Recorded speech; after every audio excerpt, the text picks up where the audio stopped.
Hey everyone. So I just woke up. It's about 8 a.m. It's a Saturday. Um, I'm still fasted. I'm about 40 hours fasted, so I'm about to cook my meal. And in the olden days, or maybe a year ago or whatever, I would have basically. I also feel like I need to take a shower. I didn't take one last night. I should have, but I don't know. I just feel like my hair's all stuck up and shit. I just look like a fucking rag or something. Anyway, um, in the olden days, or a year ago or whatever you want to call it, I would have probably given into food, even though, yeah, it's like after the run and all that. Um, Even though, yeah, it's not really good to like eat within a certain time frame of going to sleep. But because I'm trying to take my, you know, my my health goals seriously, I'm like, dude, no, don't even do that. Because past a certain point, you're like, nah, it's probably gonna affect not only affect your sleep, but it's just gonna affect things in general. If you do it right before sleep, you know what I mean. And so I just decided to um, skip, and the reason why would have done that in the past. And so right now I'm about 40 hours fasted. The reason why I would have done that in the past is because in a weird way, it would have kind of, at least on a feeling level, on an instinct level, it would have helped me sleep in a certain way. Let me put some fucking water in my fucking hair. I look like shit. Um, Sorry. Just don't like that stuck up thing look.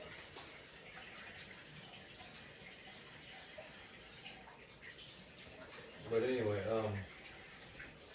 in the past, I would have gotten into food because the feelings associated. Because obviously, there's one thing. Even though I did get sleep last night, yes, I actually woke up about 3 hours ago, thinking like, "Oh, I'm good," but no, no. And then I went back to sleep after taking about one teaspoon of MCT oil. I took one teaspoon of MCT oil because I felt like I was kind of constipated in a way, and I felt like that was kind of related to cortisol. And so it didn't really help at that moment, but it helped a few hours later. So I had how do I say this? So I mean, it was very little MCT. It was just to get the laxative effect because I feel like I kind of needed to do number two, but it wasn't coming out or whatever. Sorry if I sound weird, but that's just the way. That's just the truth. I mean, and it was affecting my cortisol. I felt like it was affecting my feelings of stuff. Um, so basically, I was able to go back to sleep, and then I woke up now. So 40 hours fasted. And my cortisol level feels a little high. So maybe my ketones are kind of low now, but I'm still gonna check my ketones just to see because you know it's good to see after a longer fast. But yeah, I mean, it's still a monk fast. It's not a full 2 day, but I still wanna like check ketones and break it as soon as possible because I wasn't trying to do this. I was trying to do OMAD, right? So it became a monk fast. But let's go ahead and see. And then if I'm really good about, so basically today's not necessarily going to be a cheat day, but I might have a few squares of a few, want to see me in the mirror? A few squares of the dark chocolate, the Marana, and probably a little bit of the macadamia nut oil and butter. Actually, you know what? I'm not gonna have that. It's too fattening. After the meal, oh well, no, I'll take that back. Sorry, I was gonna have an americano with a little bit of with half and half from that one place, and put some monk fruit in there. Just to yeah, 12. This time I'm gonna get a 12 ounce, and then probably read a little bit. And this may sound a little weird, but since my girlfriend has to do work, and I feel like I saw some results from yesterday about my productivity, which wasn't bad. It was 100 and I know I said 300 trusses, but you have to understand we were like we I had to go in the office a few times, and there was a lot of distractions and stuff like that. And so for those times, I probably got 70, 90 trusses done.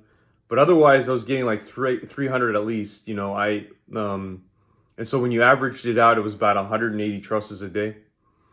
And my manager commented saying like, "Oh, it looks like we have to balance your speed, blah blah blah." And it's like, dude, you can't have your cake and eat it too. No, but I mean, that's still way better, and I was still way better than the minimum. The minimum was 50 trusses per day. I don't know who was doing that, but 170. I mean, sorry, 188 ain't too bad, actually, for an average and stuff like that. Especially because I was basically pressured and forced to go into the office, or else they would have seen it differently, and it's weird because they think that by me going to the office, that means that my numbers would have gone up or something like that. But instead, it was more of a way to show like, oh, well, this is what I'm thinking and stuff like that. And, just different things. And especially since the higher up went in there, the one that was like our boss's boss, he was there. So I wanted to sort of clear the air. I didn't want to just stay at home and assume that, that everything was fine. It's very important that you have these opportunities so that you can see what's going on, and like, obviously I saw that from my manager's point of view, he's like super carb dependent. And then we were talking about different things related to physiology and how it affects your work and stuff like that. And I won't say what it was, but one of those was sleep. And I'm not saying he sleeps during the day, but I was telling him that I used to when I was at my previous job, and that I got away with it during the day. And that I told Gary about trying to give him a hint, or sorry, my former manager, I could say it was Gary, about that. And I don't think he understood what I was trying to say, because that's not how the old-fashioned people do things, And it's a different like culture, I guess, nowadays with things like that, especially when you work from home. But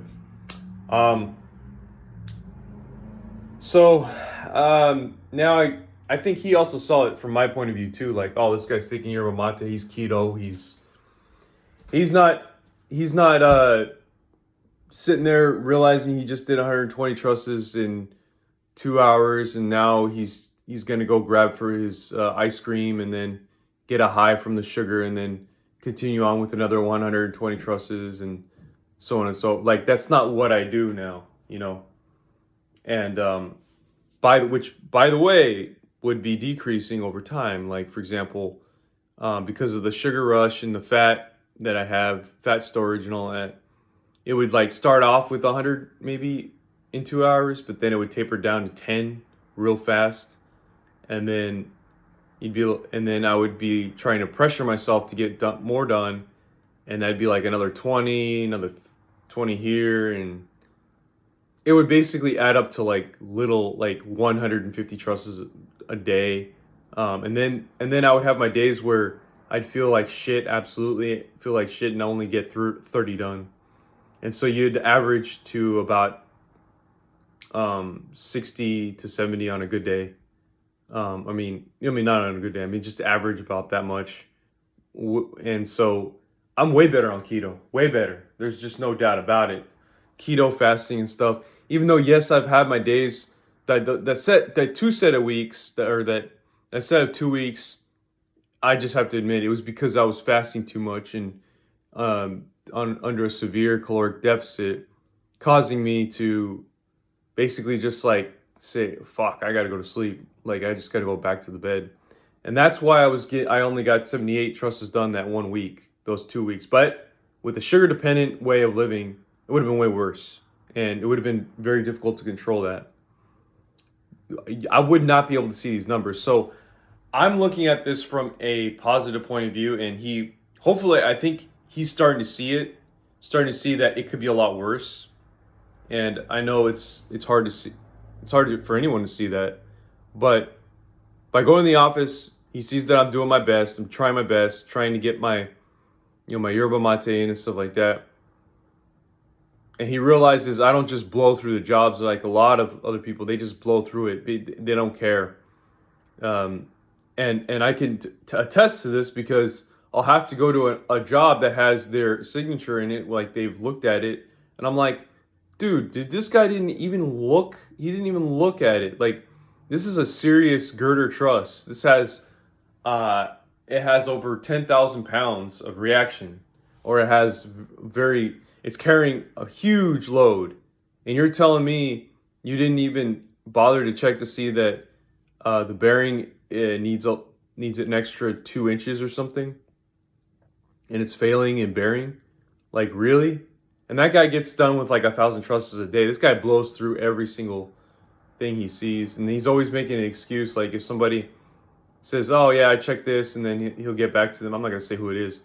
He'll get back to them and say something like, "Oh yeah, sorry, I never missed," or something like that. He'll say some bullshit, and that's how it is. Like, he does 1,000 trusses a day or something. He just blows through it. And he's making people like me look bad because I actually look at it. I make sure that it's done right. So anyway, I'm gonna make my meal. I'm gonna show you everything just as usual. So I could attest to it. Like, I mean, I had to, like, whenever I have to go through a drawing and it says their initials, I'm like, dude, you better check. Especially if it's somebody I know that blows through jobs. It does 5 to 1,000 trusses a day, 500 to 1,000 trusses. I'm like, I don't know if I trust this guy. I'm just gonna have to see before I submit it myself, because basically, like, it'll archive match some of the trusses from other jobs.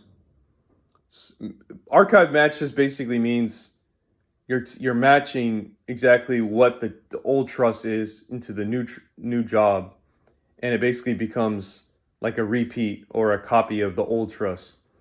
And so when archive matches, and I see that, I'll see like somebody else's signature. I'm like, dude, you still got to look at it and see that's just fine. And for that case, it wasn't. I was like, what? How the hell do you just blow through this? How the hell do you just completely miss this whole thing? And it was missing some loads. I had to redo it. Spent about 20 minutes on it, and just to and then let the customer know, hey, there's an issue here with with how it processed the calx with the bearing. So it was like this whole, I had to pick up the slack. It was like, in a way, he's just making himself look good with the 1,000 trusses a day, and then I'm here like looking bad with my managers thinking that 180 trusses a day is bad or something. So anyway, I'm just gonna cook my meal.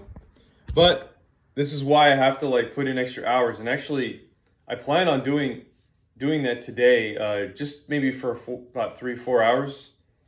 I know it's a Saturday, but it's just the way it is. I mean, I feel like I didn't do that much, last week, because when I started to actually, oh, by the way, before I start cooking, I want to actually measure my weight just to show you maybe that I lost it. I don't know, but it doesn't really matter too much. I'll just weigh in, just do a naked weigh-in. So fit check.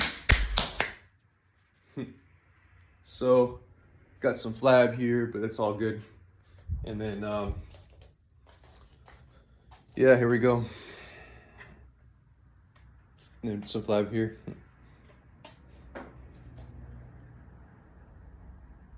152.8. And again, these scales are kind of off a little bit sometimes,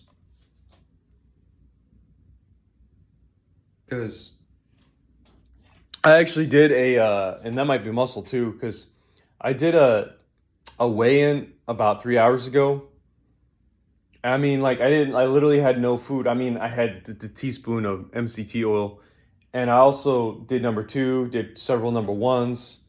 So you would think I'm a little bit lighter. And if I go on the other scale, and I did a weigh-in, it was exactly the same. If I go on the other scale, it kind of shows a little less. So 152.8. Who cares? I'll just say that. It doesn't matter to me. Again, it's the weight doesn't matter as much as being consistent. I mean, but if it helps you to be consistent, great, you know. So I'm going to check my ketones right now. See, I always see this flab here and I'm like, I want to get rid of it, but it'll go away. It'll go away over time. I just got to be patient. And it's not a big deal. I mean, like, you still look slim, like overall slim, right? Like I still look overall slim. But it's just the feeling of having it. That's the only thing. It's like whenever I sit down and I'm doing work, I'm like, okay, that's great. I'm like, I feel good about working or whatever. Like right now, I don't know what it is, but I feel like my face is a little puffy right now. Like even starting in last night. And again, all of these things don't really matter too much. I mean, I'm even looking at even with Wu, his name is Wu, Travis Wu, who I took major inspiration from to get down to be as lean as possible. There's another guy that talks about being lean, and I'm not as into him. He's not as like, I'm not doing it for the same reasons he does, but as a byproduct of being lean that he's talking about, I do appreciate that as well.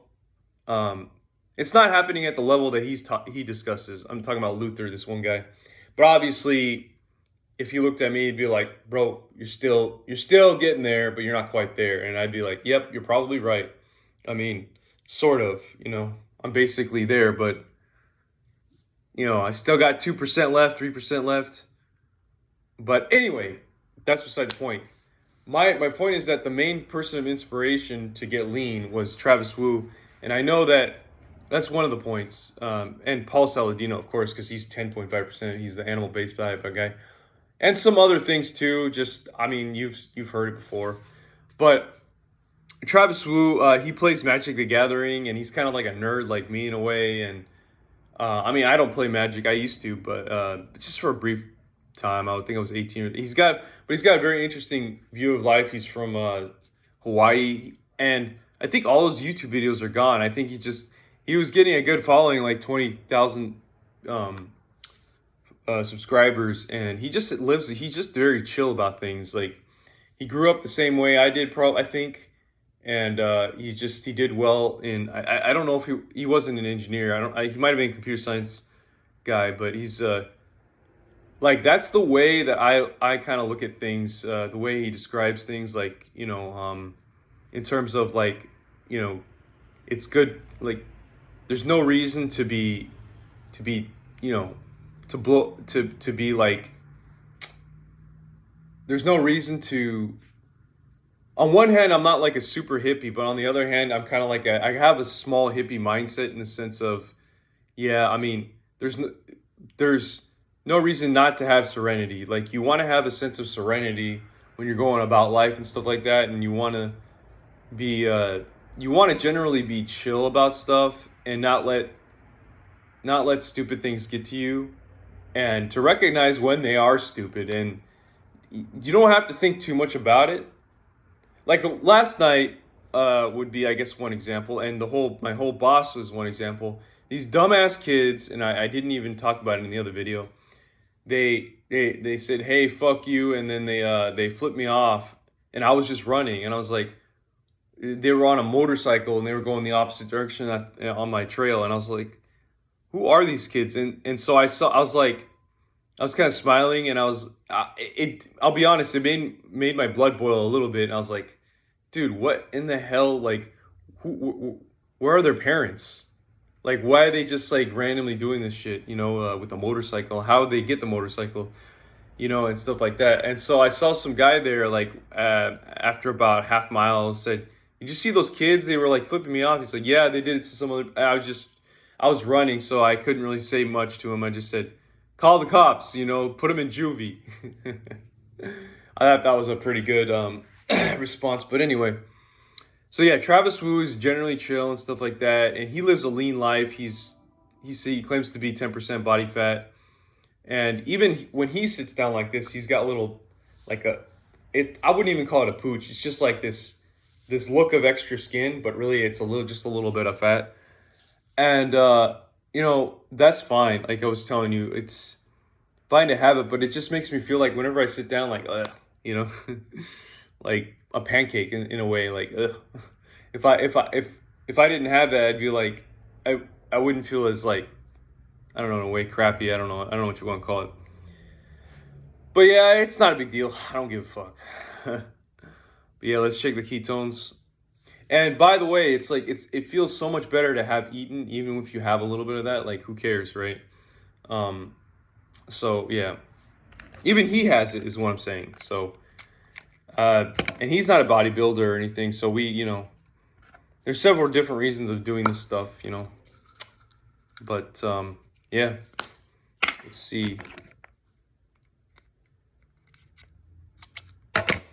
And like, he probably doesn't check ketones. He probably doesn't. I don't think he cares about that stuff. But so in a way, I feel like I'm not as chill. I'm not there yet. But like, see, that's the thing is like, yeah, he lives in Hawaii and he claims to be like a hedonist or whatever, like a rational hedonist. While I'm at 2.5. Hey, I'm not surprised to see that because, like I said, I'm well fasted and I displaced, you know, everything. And plus, I took the small amount of MCT oil, but I wouldn't attribute it much to that. That was only 3 hours ago. But 2.5, I do feel like that. You know, it's like that whole fasting thing. So it's good that it climbed up to there, but, you know, I'm still going to break the fast. I know.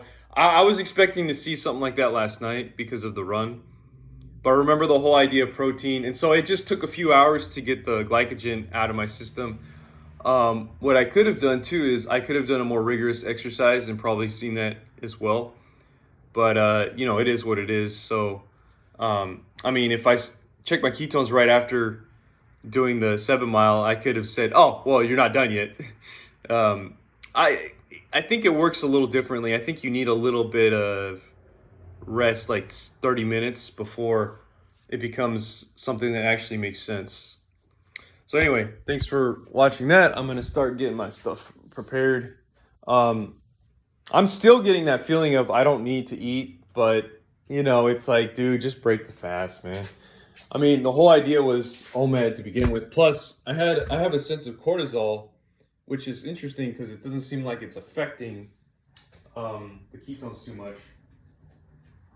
Because the glycogen effect is just that much powerful to where now that it's gone, it's like it's just bringing it up, you know. So in a way, I think because I think the cortisol is related to not eating. You know, it's like you know you need to, once you get the magnesium in your system or whatever, like actually, and it's not even about that, the nutrients per se, but it's just about like getting something in your system. Once you start getting that, it'll like send some hormones to where now you can calm down. Ironically, we might actually see either the same ketones after I eat or a higher one, maybe even 3.5, 3.4, because of the fact that, how do I say this? The cortisol will go down a little bit. And this is in the morning too, so obviously, you know, there is something to be said about the dawn phenomenon to some extent, but that is less of a, there's less of that going on, you know.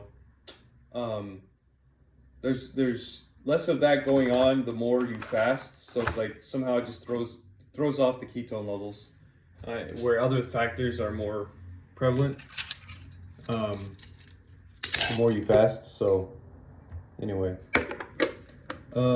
shoot, I was gonna do a New York steak, but this time I'm gonna do a, it smells so bad. I have to throw this out.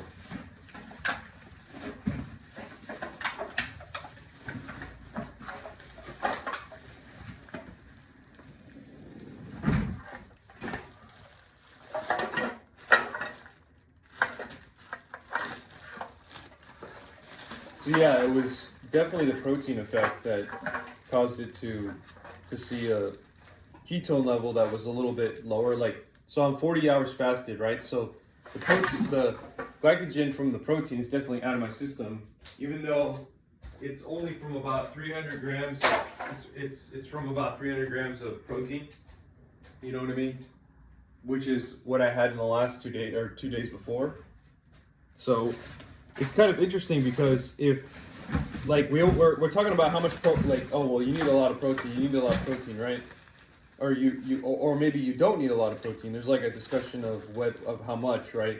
And so if you basically just doing what I'm doing now, this is not always going to happen, but I would say that in general, when it comes to like higher protein levels that you take in than what you're synthesizing, usually, according to Gundry, that's about like you shouldn't need more than. You're not able to synthesize more than 50 grams of protein a day or 60 grams, or actually, according to him, I think it was 40 grams, but realistically, it's like 50 or 60. So if you think about it, I had about 200 grams more than my body was going to synthesize for muscle growth for whatever I was doing throughout the day.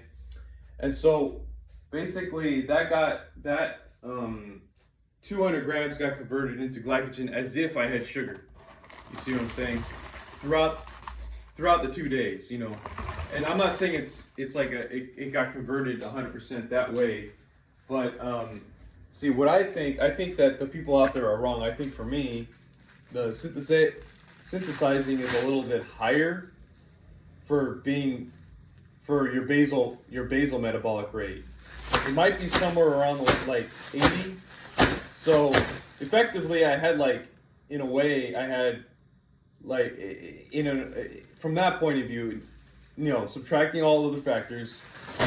From that point of view, I had like maybe 70 or 80 grams of sugar equivalently in terms of the effect on my ketones.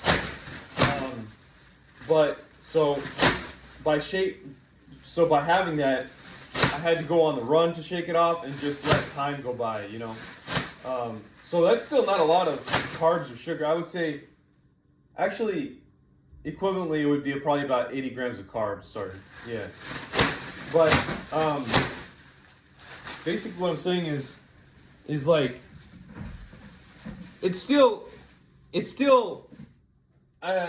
better to do that than it would have been to do the you know, to take in carbs, you know.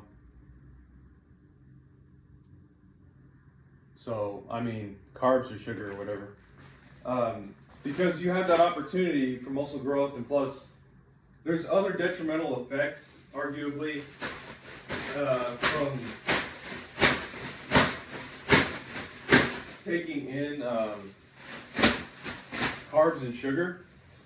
That and plus, like, in a way, you need protein in other ways, you know. It's not just, but the byproduct that we don't like to see is the fact that it gets converted into glucose, which will inhibit fat burning. And so, you know, it is what it is. But I'm glad that I saw those large numbers. That's a good sign. It means like I'm far less glycogen dependent. So it's like going away pretty much. I know the model of this whole thing is kind of false. It's like oversimplified, but there is some truth to it. So yeah, I mean, sorry, I just had to do the garbage thing. I'm just looking for my sandals. Oh, they're upstairs. I'm gonna get it. Feel a little slow today because I haven't eaten for a while. So, it's like hard to move.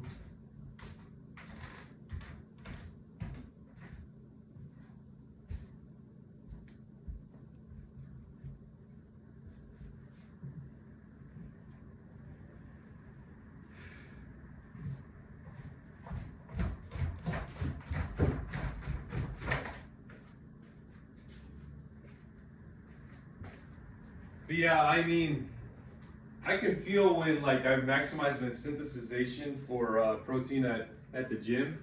Because like the other day I think I did pretty good, but I went up to a point where I just started shaking and it was harder to recover from whatever I had without further consumption of protein.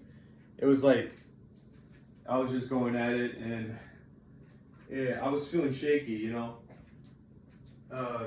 And that I could tell that it was like, oh yeah, I definitely maximized whatever I'm taking in. So, you know.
So I wanted to make a New York strip, but I forgot to take it out of the fridge or freezer.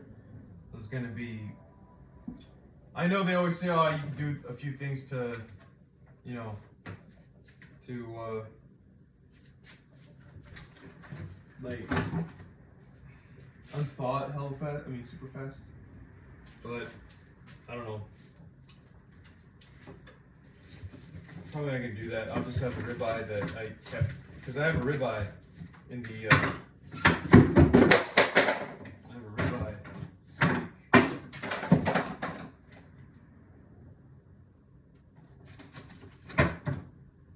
I have a ribeye in the fridge, so I can start cooking it instead of the New York strip steak. So stuff is expensive, but it seems like every time I went out, I was getting a new steak.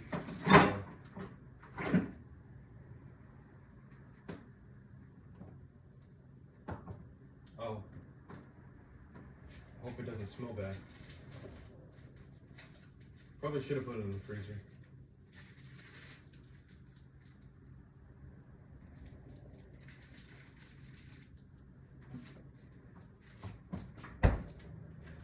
Just like the other days, I have to measure out everything, you know. It smells a little weird, but it's not that bad. I'll still eat it. Got my partial sardines here that I opened the other day. Like I said, I still gotta measure stuff out because it is what it is, you know. Yeah. Every time I fast or go on a cut or whatever, I get that feeling of like slowness. So that could have also influenced my number too, like in the last 3 days. I was probably at an average of 250 trusses per day, and it probably went down to 180. So, you know, I almost reached the goal that he wants me to get to. And so, since I didn't get there, he's all commenting on it and shit. And I'm like, well, you don't really quite understand me. Because getting to the leanness that I want to get to allows for a sustainable leanness overall. If I just stick to what I have right now, the leanness that I was looking for, like for the maximum mental clarity and stuff, I don't think I can maintain that. I was looking at an old picture, which I might put up here. Like a comparison of me from today and a year ago, and I was like, I actually had a bit of a stomach. Like I was definitely skinny fat, no doubt about it. I was like, holy shit, like I didn't even think about this. Like I didn't think I would, because at the time I thought, oh, I'm slim because I don't look fat in the face or whatever. But I was not even, I was pretty I wasn't even chubby. I wouldn't even call myself chubby. I was just kind of like average in a way. Like, oh, look at this guy. He can lose a little bit of fat. Like that look. I wouldn't even call myself chubby. kind of had that weird. I was definitely not like lean. You couldn't call me lean, you know. Whereas today, yeah, I mean, I'm mostly lean. I mean, 12 to 13% body fat. That's generally considered lean, you know, for most people. But I mean, obviously, the Luther guy would probably be like, "Nope, you got some work to do, man." And I mean, if I'm perfectly honest, that is the truth, I think, because, like I said, you could say I'm lean right now. I mean, I'm getting the benefits of it, you know, mentally and stuff like that. But, you know, I think that unless I reach the under 10%, the 8, well, really it's 8 to 9, then there's no guarantee that I can stay at this level that I'm looking for in terms of like mental clarity and all that, you know. And so that's why it's like, dude, there's more work, man. You don't want to let yourself go. You don't want to let yourself go, you know, that kind of thing. So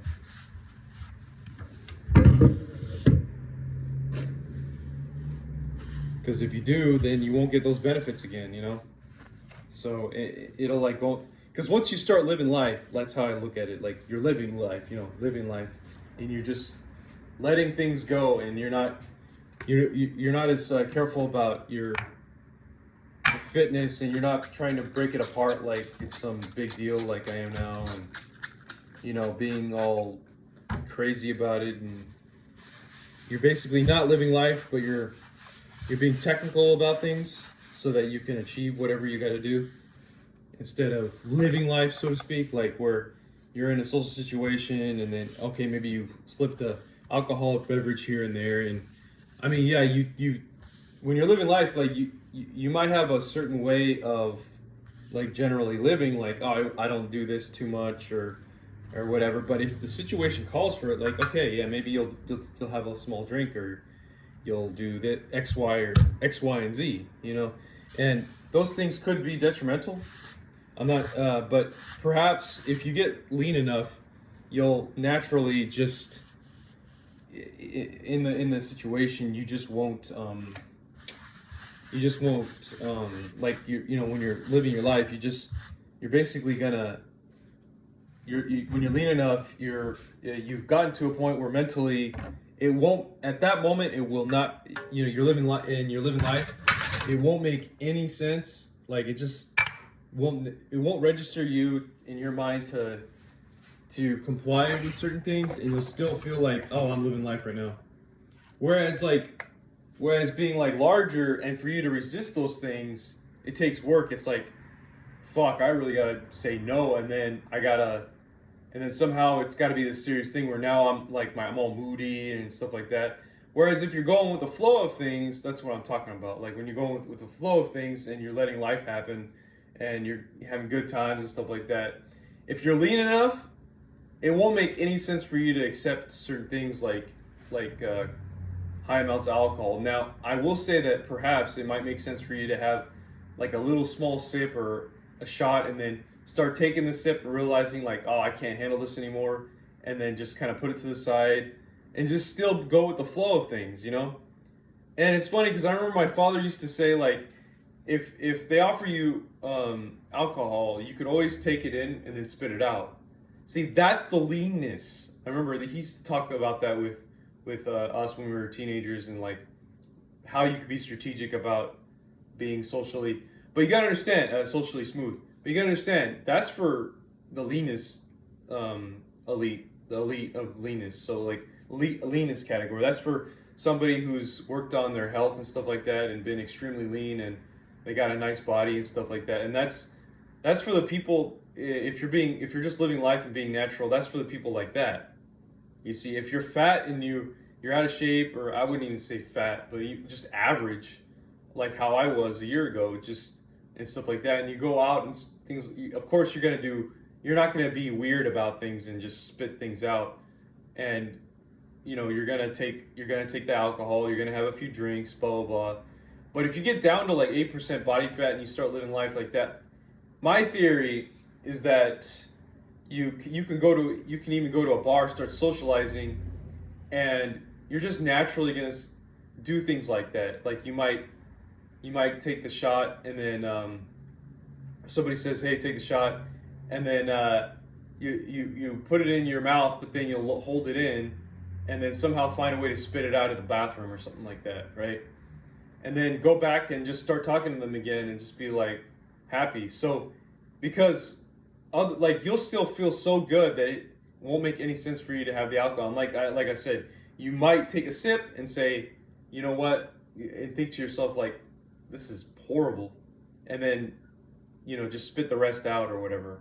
So this is, I remember my dad used to talk about this, like, if you go to a party and stuff like that, just don't be afraid to just spit it out or do something, because it's not healthy for you or whatever. And I think I know, see, he was coming from a completely health point of view, health conscious point of view. And I didn't understand at the time, because obviously I needed to do the work to even get to the point of being social. Being social at that time, like, I was like a 5-year-old, but he was talking to a 20-year-old. Like, in terms of social, I needed to start bare bones minimum. He was up here with social. I was all the way down in the bottom of the pits, and that I needed to work on that before anything. In fact, it would have been a good idea for me to start drinking in order for me to get the ball rolling for that, which did happen, by the way.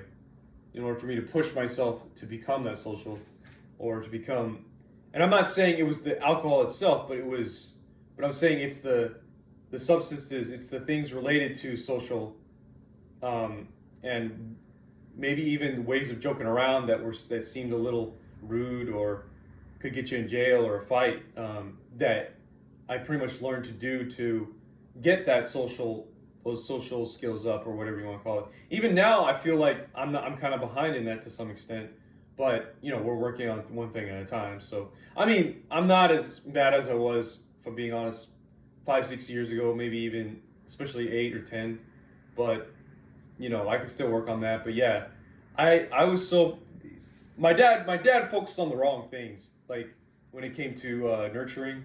I'm not saying it was bad or anything, but when it came to like how we would grow up and stuff, he was thinking, oh well, the social stuff is easy, blah blah blah. But actually, that was the main thing we needed to work on. I was 5 or whatever, and I needed to, or I was 20 or whatever, and I think 13 or whatever, 14, 15, 16. But I had like a 4 or 5-year-old level of social. I needed to increase that, and I needed a lot of help with that. So it's like I was still in the pits for that. And I didn't actually increase that stat, so to speak, until I started living life by myself and getting away from my parents or whatever. But that took a while. And I met people like this guy named Vikram, and anyway, it's hard to explain, but it's all the past. I'm gonna have to do some dishes here. I know I keep talking, it's already 40 minutes, but yeah, I just got a lot on my mind, and I'm usually working, so it's like, I'm not talking to anyone else about this. I just kind of, well, sometimes I talk to my girlfriend about it, but I don't always get all of my thoughts out, I guess. I mean, she tries to listen, and that's good, she does listen, obviously. A lot of people don't listen to me, so, I mean, I understand. I mean, I don't want to, because, like, I don't want to say a bunch of useless shit. I just don't like, that's just not me, I don't like to say a bunch of, it used to be me, but I just don't like to say a lot of useless shit, I want people to go about their day and or whatever. So, but it starts to become like this thing where I'm on YouTube, and I don't know, it just comes out at random. These things come out at random, like somebody's house. And sometimes I feel like when I'm watching it again, I knew I didn't articulate it properly. I'm like, fuck, why I didn't articulate it properly? Because in my mind I was thinking, oh well, this is very clear. Like, I think I had a thought about my dad's friends when I would see them, when I was a kid or something, and something to do with, I don't even remember, but I'm gonna have to, something to do with like how I used to look at them in terms of like getting something from them, and why I thought that way. I don't even remember. It was such a deep thing at the time. I don't even remember how to. I don't even remember what I was talking about, but yeah. Anyway, let's see. I'm also gonna put some saffron in. So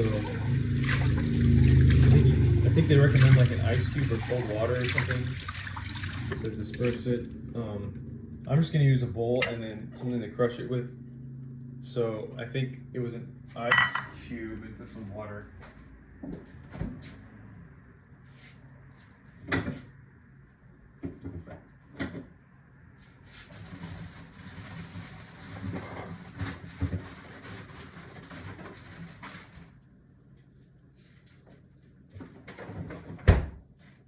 So put it in a bowl. I got a bowl here.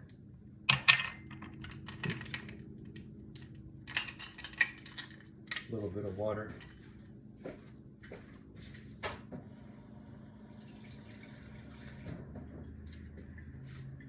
The saffron.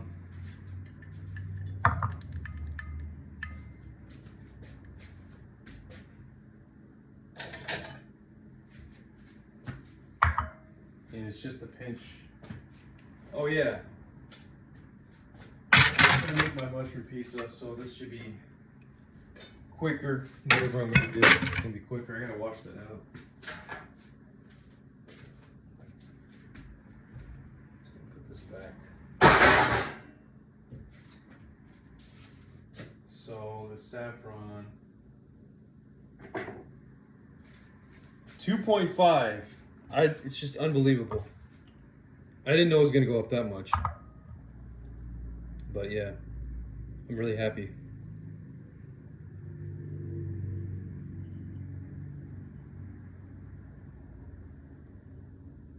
So I'm gonna crush that. It's like the end of this and I just have it in a bowl. It's like, what's the point in not doing it that way?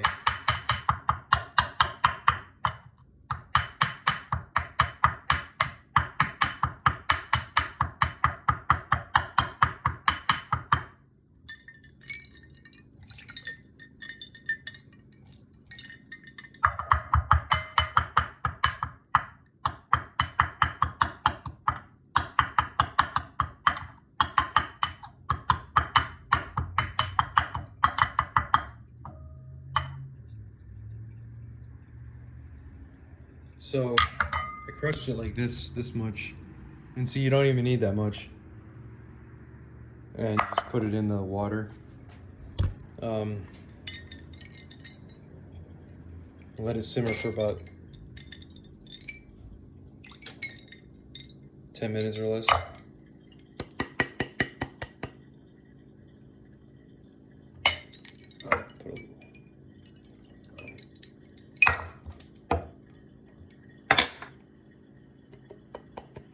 Yeah, just put it in there.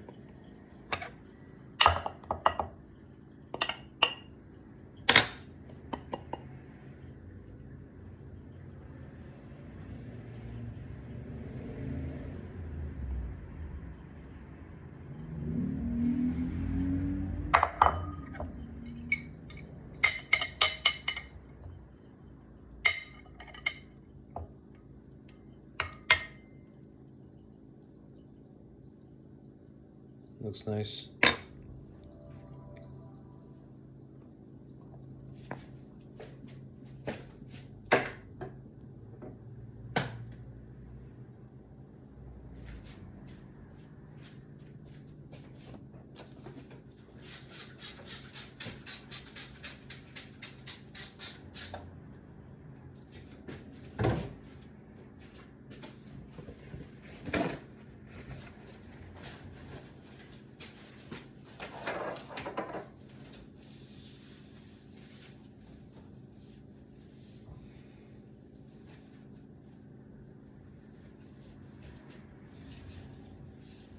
There is one thing about being around my father, and I know I keep going back to this, in which where he was describing like what he wanted to do to be social, or not to be social, but talking about these advanced things in terms of social, right?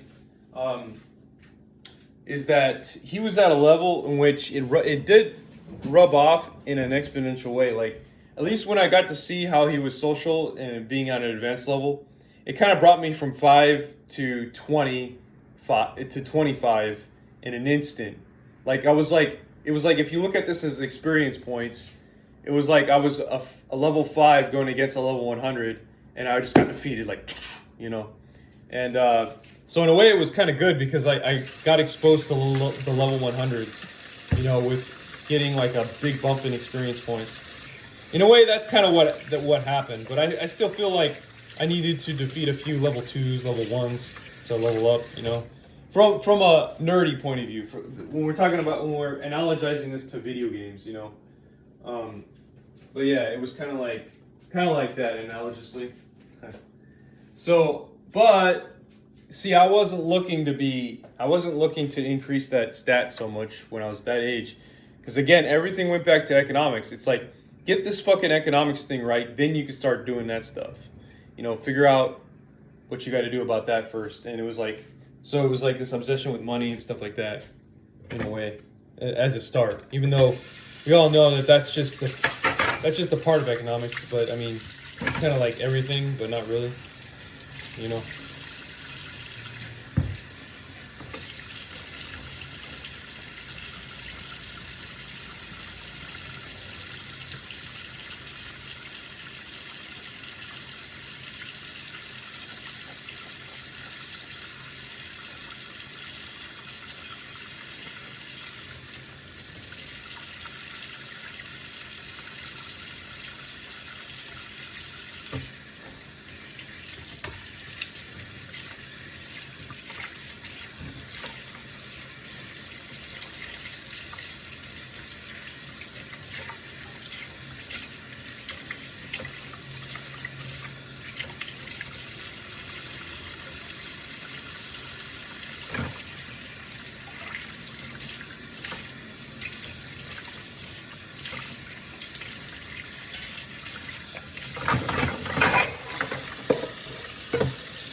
As usual, I'm gonna use my other oils too, but in less quantity because I got the saffron here. So yeah, I'm just gonna remember the other dishes are not as important. I'm gonna have a little bit of cottage cheese too. Just gonna, I mean, you know, it's more of the protein in that case, but actually there's some good fat in there too. But I gotta be careful about the calories.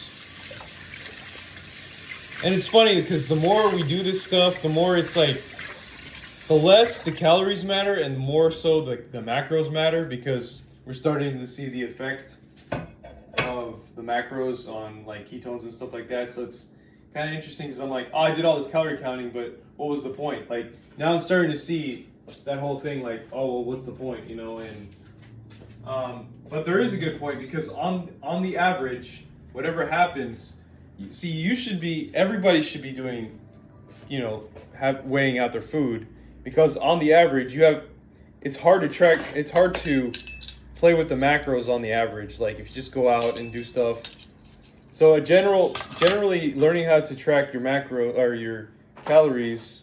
I mean, sure, yeah, I got my calorie thing here. Sure, you can get certain apps or my weight scale. You can get certain apps that will basically track everything, right? If you put it in and stuff. But what I'm saying is that in terms of if nothing else, tracking calories is the base level of everything, you know. But if you're a freak about it, if you know, a super freak, then yeah, I mean, you're going to be tracking everything, you know, making sure you can see what it was, you know, that you had in a very precise way. I mean, so I guess when some people say they do calorie counting, what they really mean is they do macro counting, they do calorie counting, they do it the whole shebang, you know, and they might even check their ketones and their blood sugar. But I think people are misunderstood when they say they do calorie counting. I think a lot of times. Let's see here, because some people just do calories, but other people do macros and everything. And I would say that that's the way to go. But yeah. But if anything else, you should be carrying your scale everywhere and stuff like that, even when you're out in social events. But let me see here. Oh, I was gonna get my calculator just to get something. You know what I mean? I'm gonna get my calculator.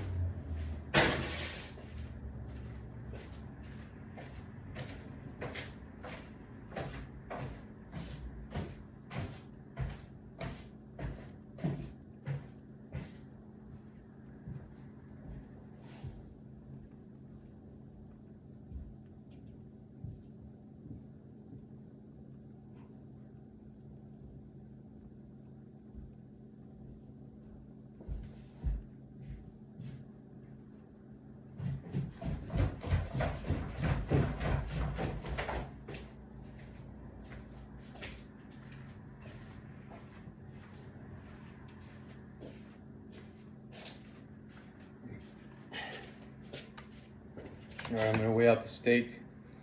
Most of it is gonna be the steak, I would say, but just a lot of other stuff too. So let's see. I'm gonna get the plate. This has been simmered. I'm gonna pour it in.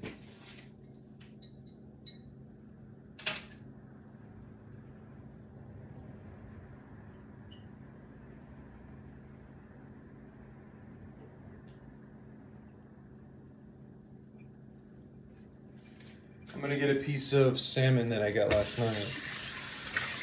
I'm also gonna cook that as well. And probably 2 eggs.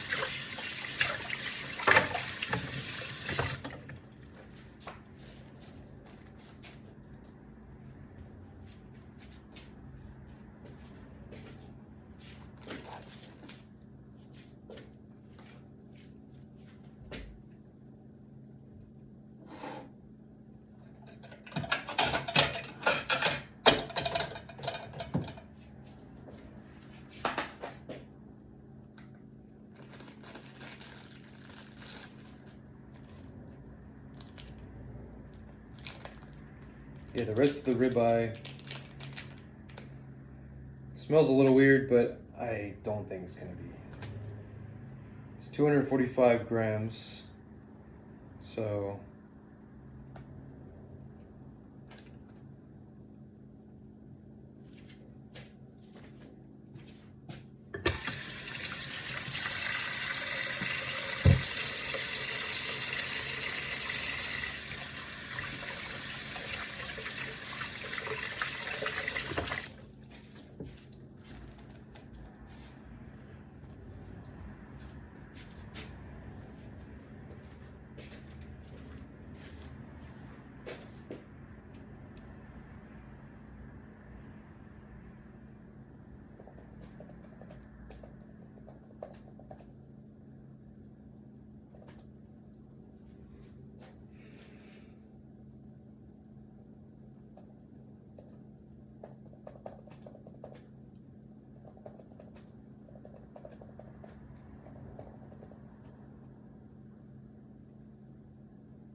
So it says here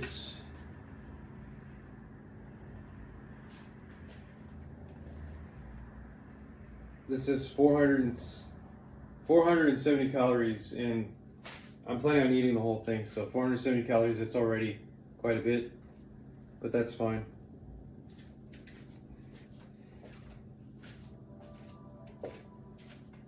$470.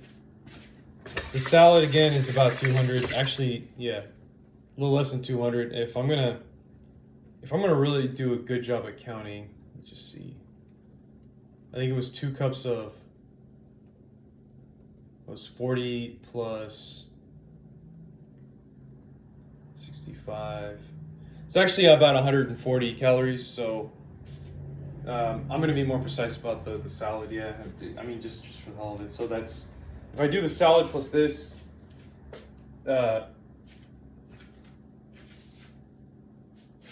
because this time I'm not using the goat cheese, so 471.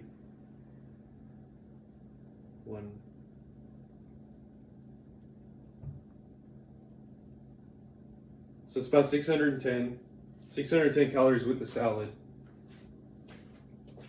And so I'm already there. And then I'm gonna have 2 eggs.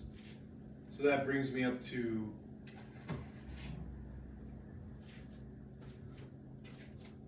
750 calories with the 2 eggs.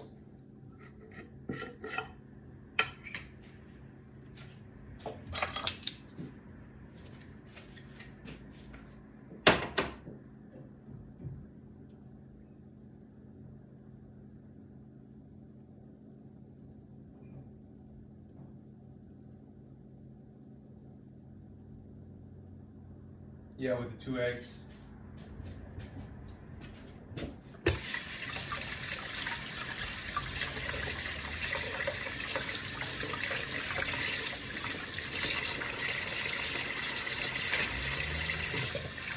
Hold on a second.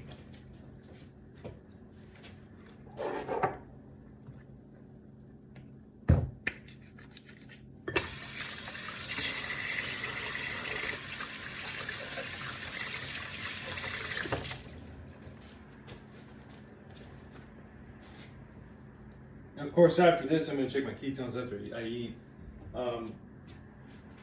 In the past, it was going up. I had a ketone of like 1.4, and then it went down to 0.9. So I kind of wouldn't be surprised if it will only marginally go down, because the effect of protein doesn't happen right away, you know.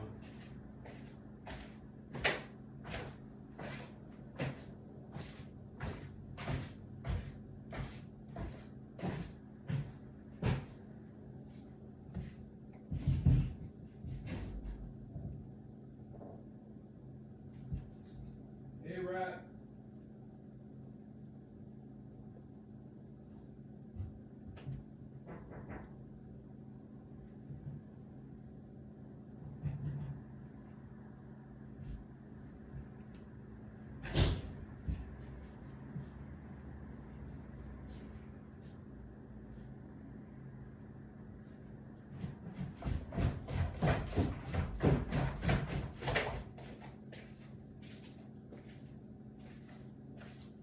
I kind of feel like I'm making coffee because I just feel like I'm dragging my feet. It's that whole feeling of a cut for sure.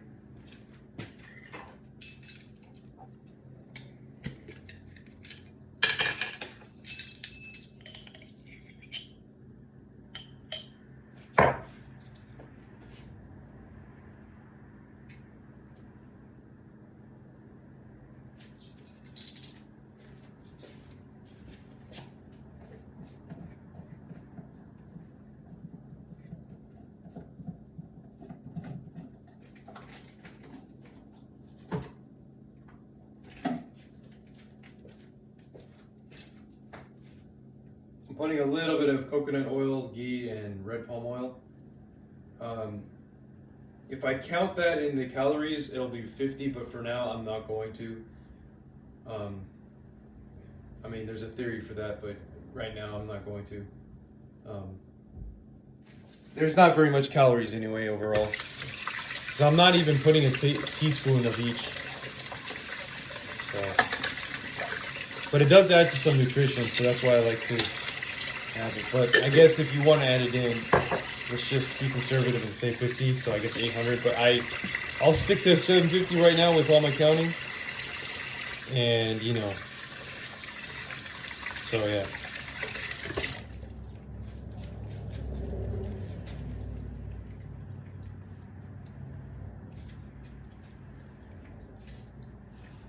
No, put the timer on for 30 minutes. I just love YouTube. You gotta appreciate YouTube. I mean, the fact that you could post things like this. At first, it didn't matter so much because it's like you don't have your own place or you got something else going on with some other bullshit or whatever, you know, like when you're younger or whatever. But right now, it helps in particular. I'm not gonna lie. So, putting the steak on here, and then now I'm gonna measure the salmon. I might just put like a small sliver of it, you know. I don't know yet. So far we're at 750, so. And I can't forget the Roquefort cheese. And yeah. I think I'm gonna put a little bit of sour cream too. I'm gonna measure that out. I might cook some beef too. I think I should have frozen that too. I just didn't think about it. But it's all good. Because it's already been 40 hours, you know, it's like, dude, that's almost a day. And then, same thing with the chicken, like, I should have been more careful about that, just frozen it. I didn't realize how much my fast was going to go if you think about it being fast. I'm going to do a sliver of everything, I think. Just like what seems like enough for me. So I'm going to beat the hell out of this chicken.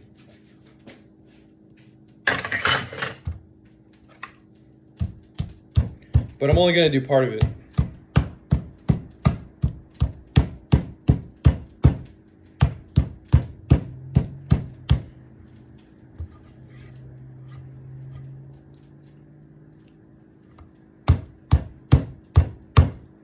Beating my meat right.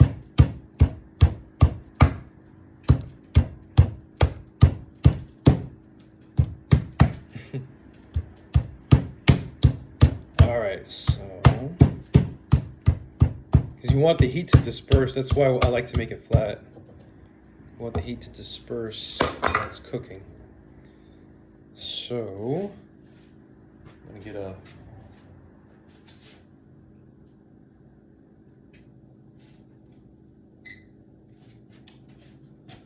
something else.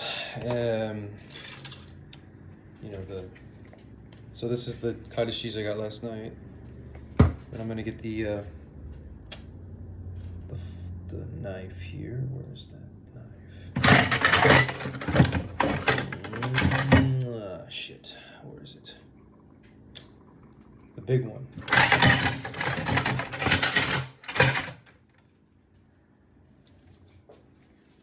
The big knife.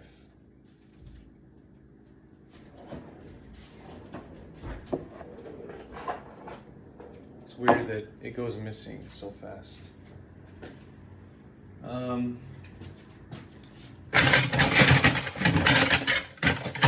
Big knife. Ah, shit. Where is it? Thought maybe I had it here. This feels so slow right now. Where is it?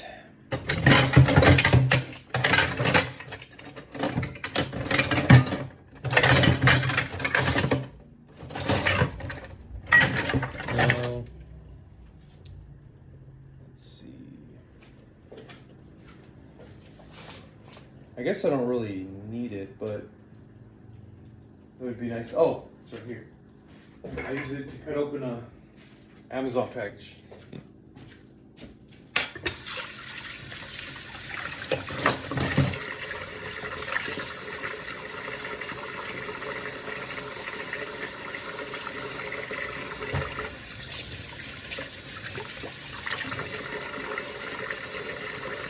Again, fasting, whenever I'm on a cut or whatever, time feels like it goes by so fast because you're physically hard. It becomes difficult for you to physically like move and stuff like that. You know, when you're on the cut. And so I guess like for example, Mark from Mark's Epic Weight Loss, I think that feeling that he gets of achiness is like kind of like he's just used to. Maybe he's just used to being in a state in which he's moving around a lot and gyrating or whatever, and then when he undergoes those pains, it's like it just feels like, damn, I can't do this anymore. Or your body's trying to, and you just feel like it can't. So in a way, it's like if you adjust to if you adjust to the fast or just like cuts in general, that cut during that state, you're I'd say in a way you're so that's 83 grams of chicken, 81 grams of chicken. Yeah, 81 grams of chicken. In a way, if you're adjusted to it, you're adjusting to it. In a way, you're kind of adjusting to becoming slower physically in a way. And once you get adjusted to that and not moving as much, you know, and you're just kind of going along with the flow of what your body's telling you,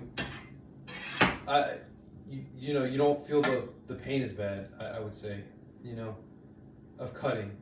I mean, the thing is, this is not, like, you have to realize that while you're going through this, it's not a sustainable thing. It's not going to happen all the time. Like, it's not just, you're just not going to feel this way all the time, because once you're done with your cut, you're done with your cut, and you can start eating normal again. And like, that's what was happening to me unconsciously.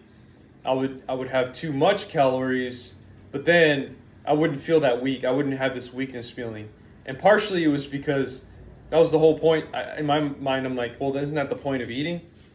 But no, that's not really. That's why I had to go back and take a harsh look at what I was doing in the last week or so to get up from 12% to 13% body fat. Because, not to say that, in a way that was like maintenance, but if you're doing maintenance or if you're not on a cut, basically, if you're doing maintenance or you're in a surplus, calorie surplus,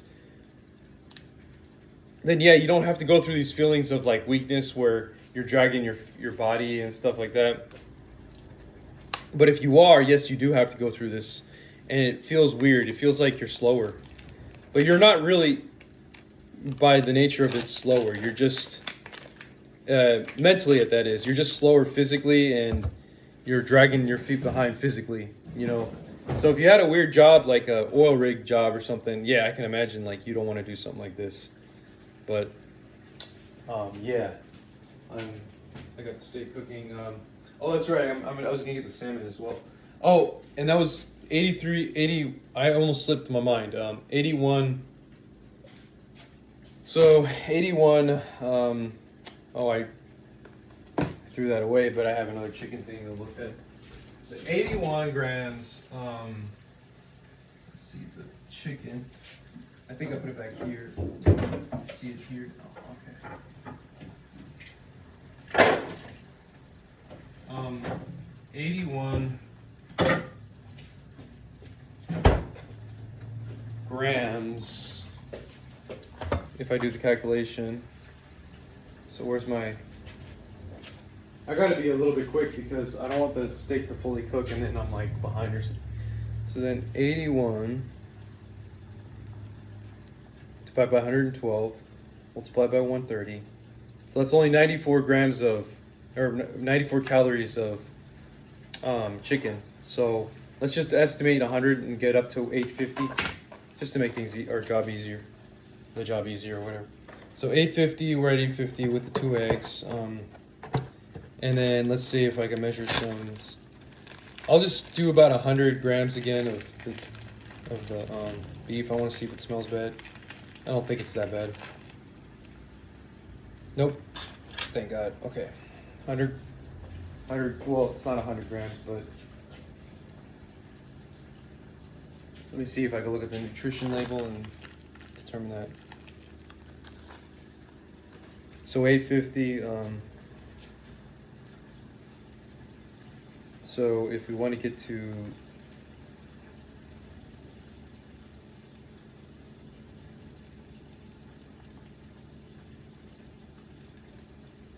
then we're gonna be at about 50. So I'm gonna take this away. So yeah, 850. No, we'll be at 950.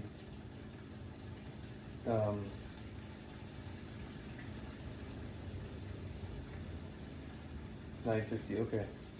Seems like very little. So this is 950. This is 100 calories of beef, and I'm just gonna put it in there. So that now we're at 950 with the eggs, which I haven't put on there yet. And then what's next? What else do I want to do? Oh, I want to measure out some sardines. I'm gonna have to smell it just like the other stuff. Just because I'm trying to get some fish in too. So we'll be at 1050 after this. That should be fine. I think it was 33. Yeah, 33 if I remember properly. 33 grams.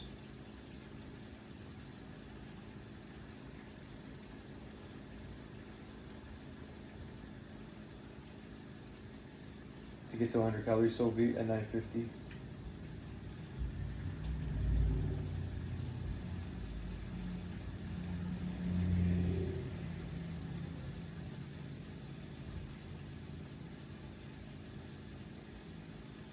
Okay. Yep, I measured it exactly 33. Good. So if I get a plate. So I guess, did we say 1050 or 950? I don't remember. I think it was 950. Maybe I'll have to go back. 950 so far. Okay, 950. Or no, I think it was 1050. This is how I am sometimes when I'm running. Like, I don't know how many laps I'm doing on this one thing. But, yeah. So 1050. Still pretty low calorie. But I'm going to try to do about 120 or 100 calories, 100 to 150 calories of the cottage cheese. So that'll bring me up to 1,200 calories, which is fine. That's what you know. But if I do low calorie, that's fine because I'm gonna do some other stuff anyway. Like I'm gonna have the drink, which I don't even know how many calories that's gonna be, but it's gonna be low calorie anyway. So, yeah, I'm just mixing it together because it has the cream on the top. And so if I do 150 calories, it says 1/2 cup is a serving. So 110, a little over 110 would be fine. Just want to wash this out a little bit.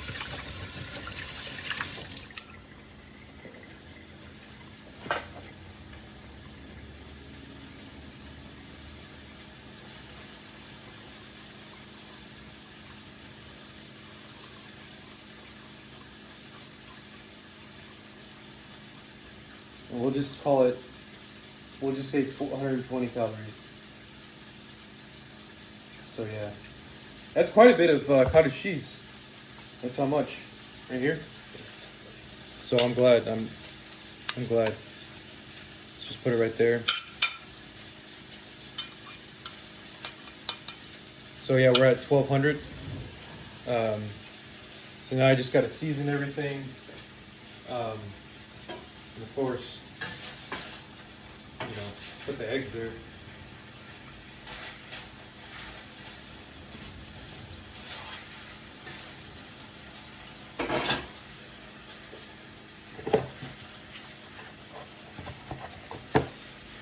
I normally wouldn't say like, oh, I'm going to leave room for calories because that is that's encouraging insulin spikes.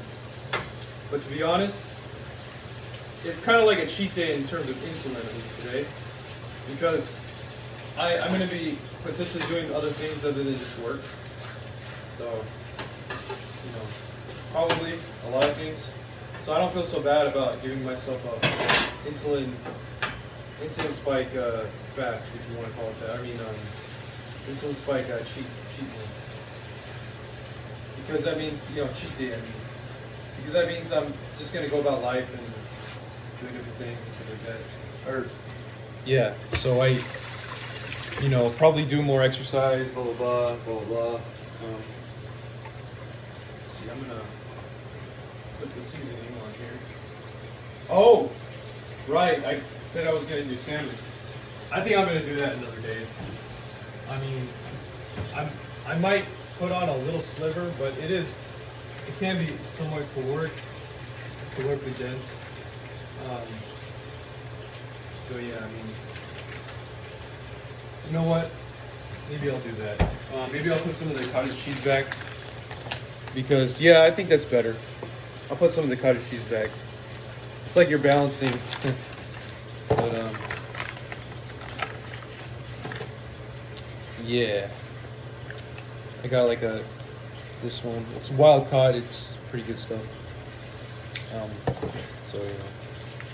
I'm going to get a small sliver and measure it out. Okay.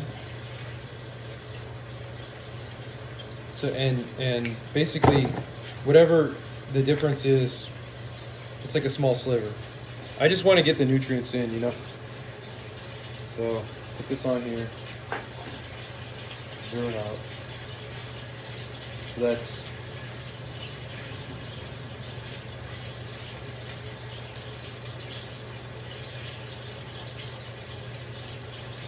40 grams of salmon.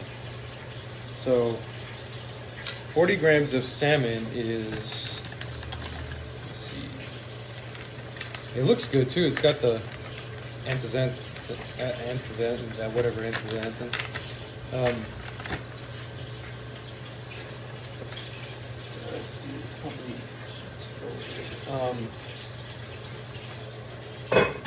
Let's see, let's see, 40. Is it 40 or 30? Well, it says 37, so I guess I'll use that. Per serving. It doesn't say what the. Oh, serving size 142. Okay. So if I take 37 divided by 142, this is per serving is 190. Okay. Then I'm at 50 calories. I can subtract from this. So, or that I need to subtract. So just 50 calories of a single salmon. So if I can at this point basically estimate that I would have to take away. Because we said 150 calories, so just a third of it. So, I mean, if I really wanted to, I could measure that out. But yeah, I'll just go ahead and do that. So, 50 calories is equal to, let's see.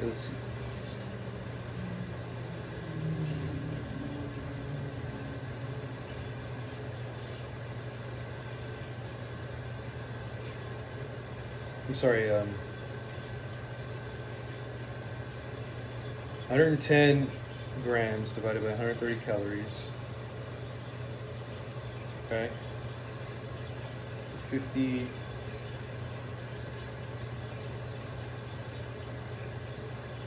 So 42 grams I'm going to measure out to subtract from. So it's probably not very much. That would need to subtract technically. Oh, even a little bit more. I would have done just that if I was just being natural.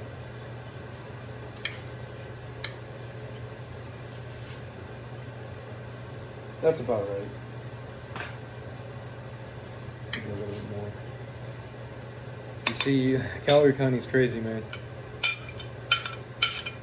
All right. Well, that's just what I had to do. To substitute it for this small sliver of salmon, which is worth it, I think.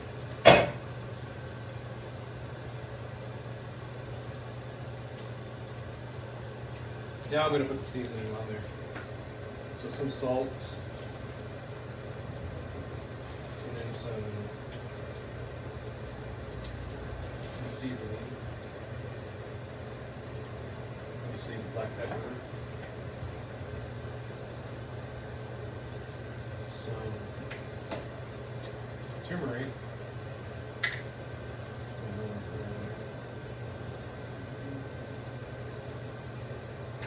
then the rest of it. Again, I could have been a fat fuck and I could have just let myself have the extra cottage cheese. But we're going for nutrients. We're not going for much else, you know. At least for the first month of this, you know, doing this OMAD, because, you know, my goals and all that, so.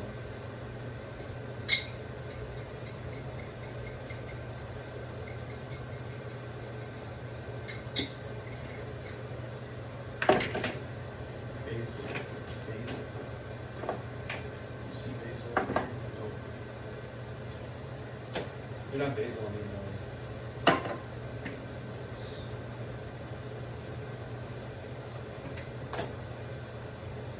not basil, it's thyme. I don't see the thyme here. But it is what it is, so. I love having that raw. So, I don't see the thyme. That, you know, thyme or whatever.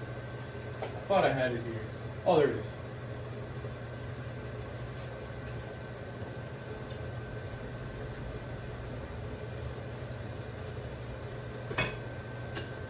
Now I think the eggs are done, so I'm gonna take it out.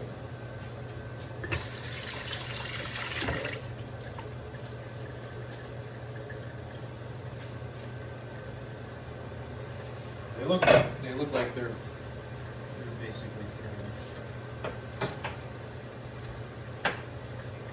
So I just wanna take it out.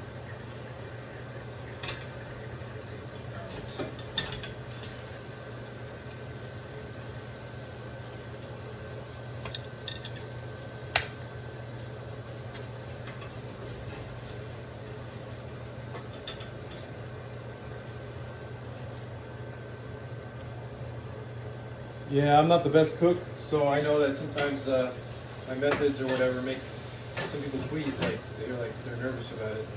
You know. But I don't really give a fuck, because at first I started thinking like, oh, I give a fuck, but dude, I'm not a chef. I just cook for health reasons. You know, it's like these criticisms are kind of dumb.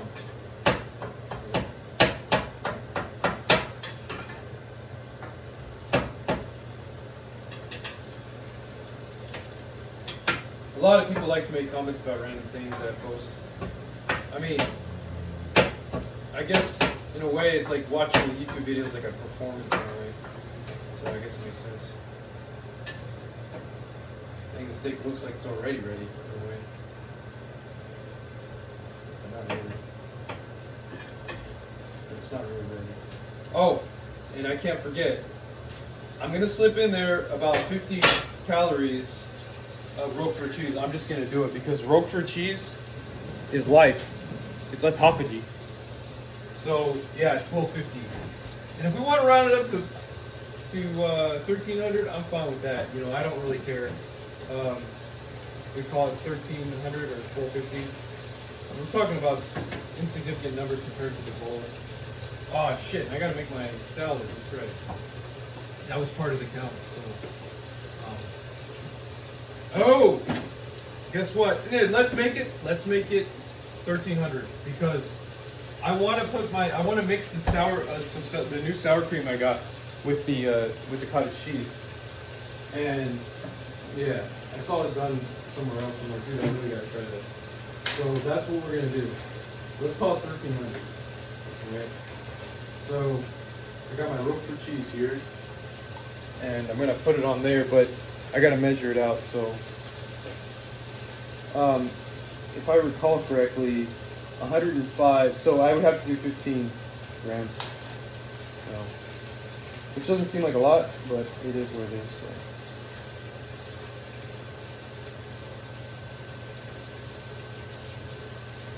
I think I'm there. Yep, I got it. Doesn't seem like a lot, but it is. Quite a bit. Alright, so now that we did that, now I gotta make my salad. But I also have to keep an eye. You know what? I think I might just finish cooking the steak because last time it got all fucked. So, and it looks like it's almost done too. Like it's, you know. So it's basically done, and I'm just gonna put the Roquefort cheese on there and cover it up for about, I don't know how many minutes.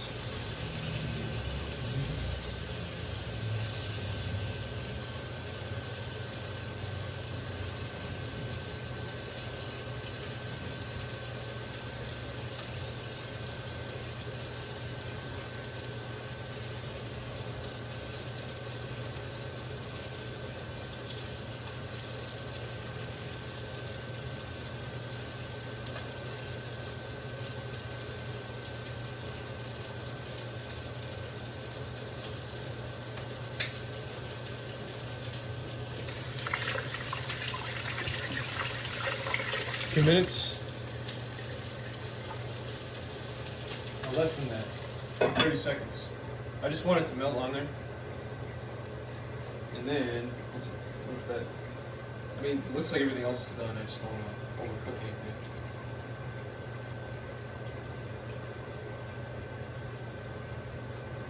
I should probably lower the heat.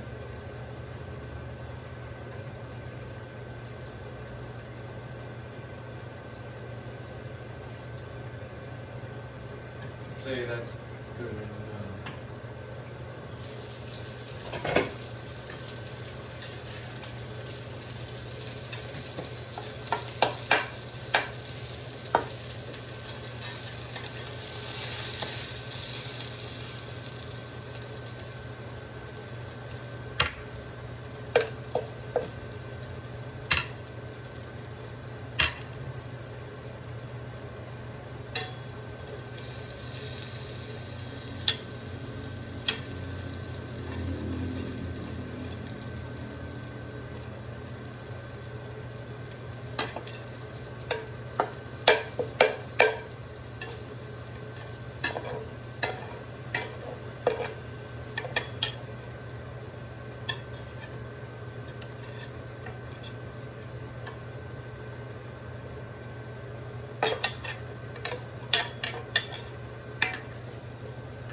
Oh, I forgot to cook it with the vegetables.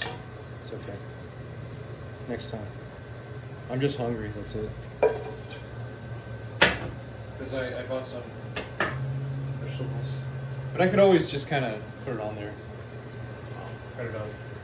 So, I'm going to measure out some of the sour cream. Less than 50 calories. I usually don't have sour cream, so I want to go light because I don't know how it's going to affect my body. But I know it tastes really good. Like, whenever I have it, I love it. So we're opening up the sour cream, and I'm going to get a spoon here to mix it. And the little plate I was using for measuring stuff out is right here.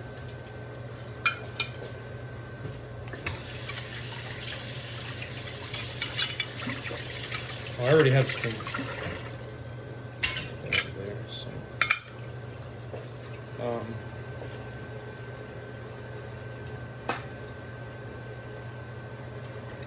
So, if I look at I just kind of want to mix it first.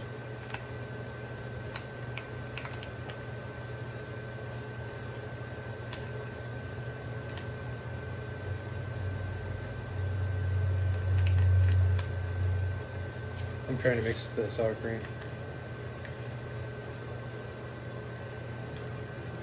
Like there's like a little bit of like whey or something or some kind of thing on the top.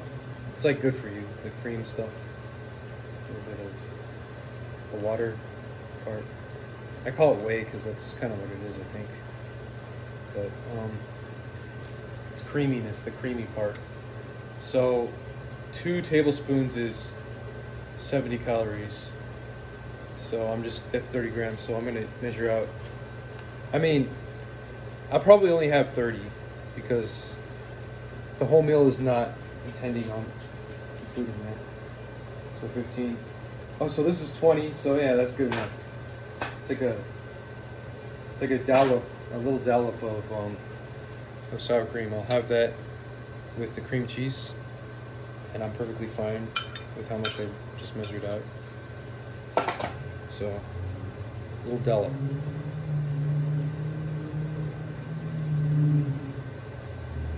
So yeah. And I need to have the discipline to do this right now where I'm basically not going to lick anything and I'm just going to make the salad before I do anything else. Oh shit.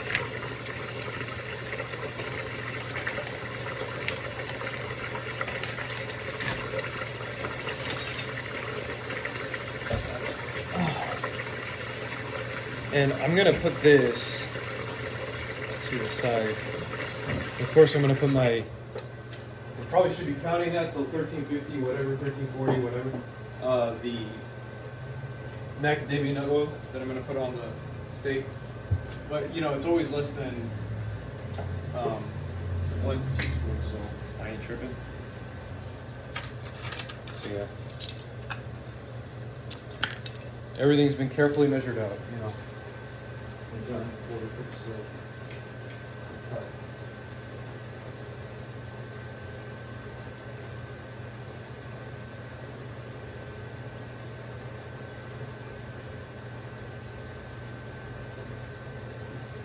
Okay. It looks so good. I wanna start eating, but I gotta make the salad first. So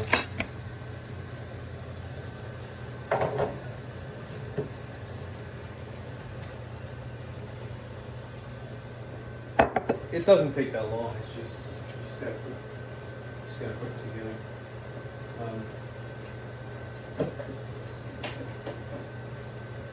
I'm almost done with the first part. First salad. So 2 cups. Let's see if I have my cup measure. Had here, yeah, there it was. Okay. So I'm gonna get my. There's another salad mix that I have here. I'm gonna start using it. It's quite bigger than the other one. I remember I bought it, so I'm gonna start using this. From Sprouts. I'm gonna measure out 2 cups. Getting my plate or my bowl for it. So just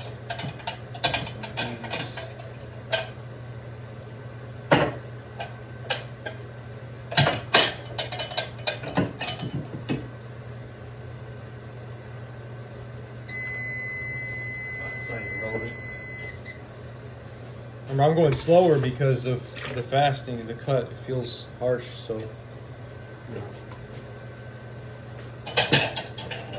Fuck. It feels harsh. It's like an achiness feeling, but like the only reason why it's an achy feeling is because, not all the time, but the only reason why it's an achy feeling is because it's because you're forcing yourself to do things in the normal sense. And instead, you could just chill and just try to not move around so much. You won't feel as bad, you know. So it's just the consequence of a cut. It's like when you're on a cut, you know. Anyway, I'm looking for the measuring cup. Oh, there it is. So I'm going to take this out and stuff it in there. Okay.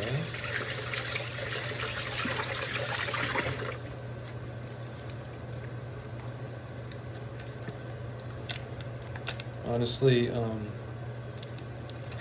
I don't think I ever really did a cut before this period of my life, if I'm being honest. Like, you know, before the 2 years ago, I think I always thought about it. And I was like, you know, like what it would be like to lose weight or what.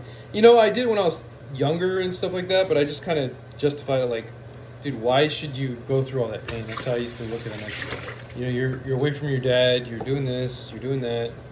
You're playing your video games, so what, man? Just chill, dude. Just stop trying to.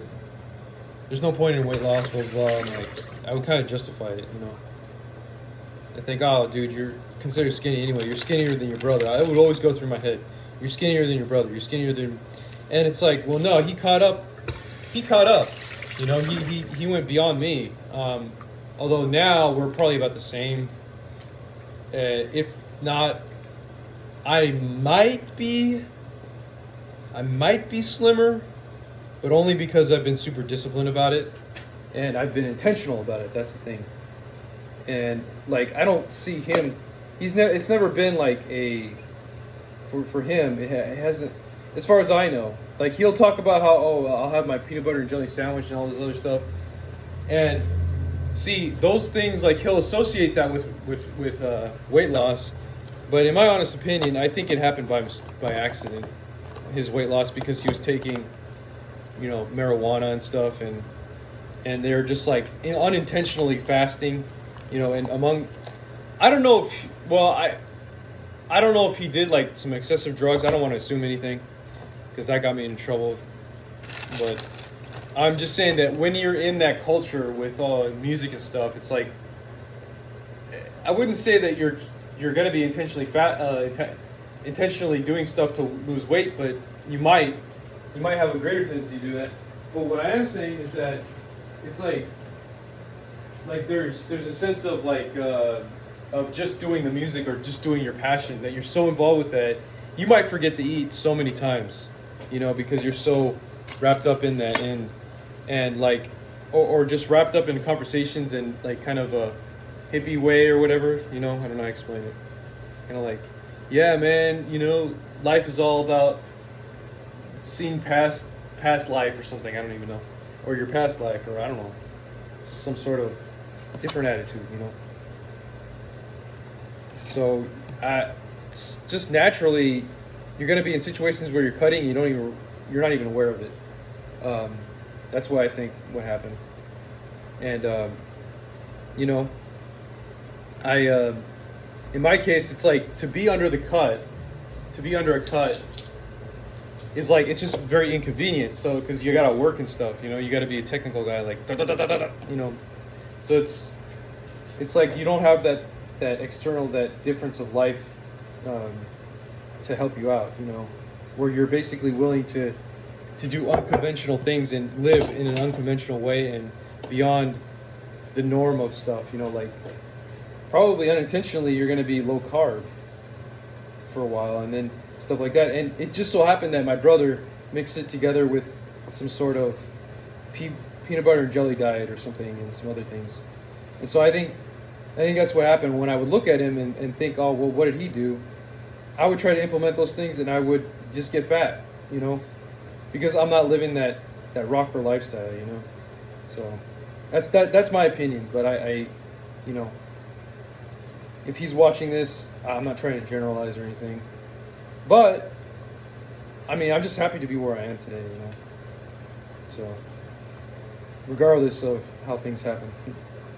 So yeah, I'm mixing in the salad. It's starting to look pretty good.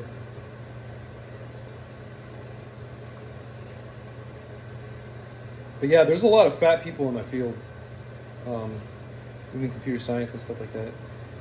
And the culture is like to basically is like that it doesn't really matter. Physiology has no impact on anything, but it actually does. And everybody's like so ignorant about it, and they just want to be, because they think it's a matter of like, oh well, they're not good enough, they're not good enough, they're not good enough, they're not good enough.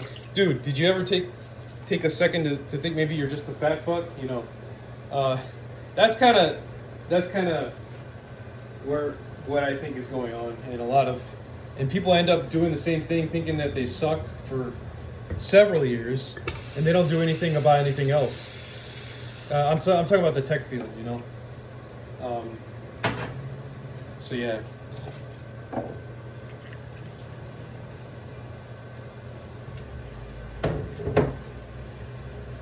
Turn off the fan.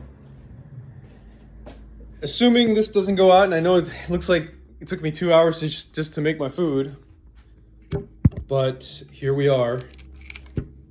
And I was going slow on by mistake. And you know what? I'm gonna cut up some onions and garlic. I'm just gonna do it. I'm gonna have the discipline right now to do that because it's so nutritional that it's like, dude, just cut it up. Even some jalapenos, because I bought that last night. Cilantro too, actually. Damn, I wish I could make the, you know, wish I could make the zucchini, but that's more of a like a cooking thing. So yeah, here we are with that. And I'm gonna get a jalapeno. It's okay that it's not cooked. I don't need to saute it or anything. You know what I mean?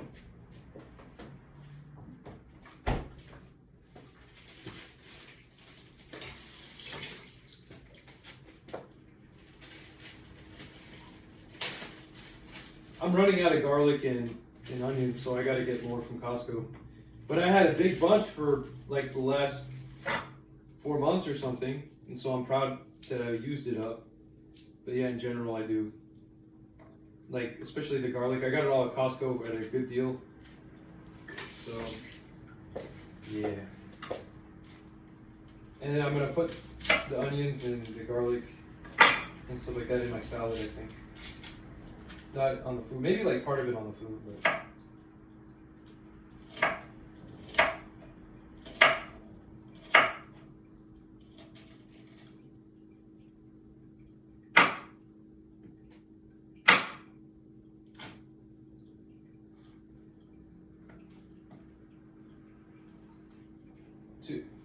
It's 4 garlic cloves.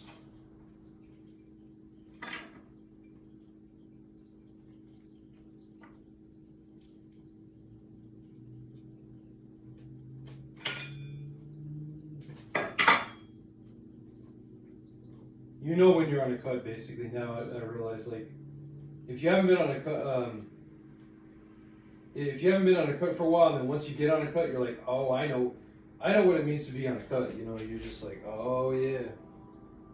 It's kind of funny how things work, because you think you're on a cut, and in reality, you're not. A lot of times, it's like, because you're just eating normally, you're like, okay, well, what's the big deal? Okay, that's the garlic.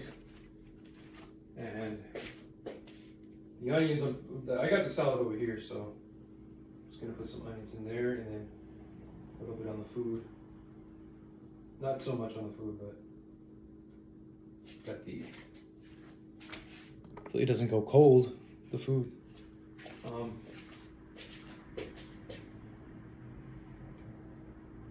Might have to microwave it.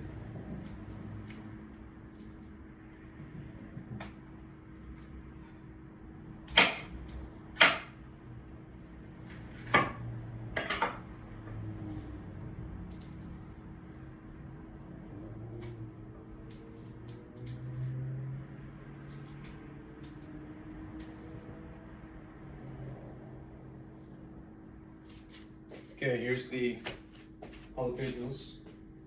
I'm gonna put some of them on here. And then I'm gonna cut this up, the cilantro.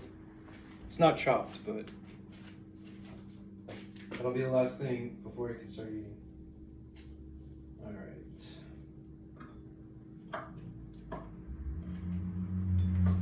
It takes so long to cook sometimes. And then the cilantro on here. Okay, let's dig in. I get a knife and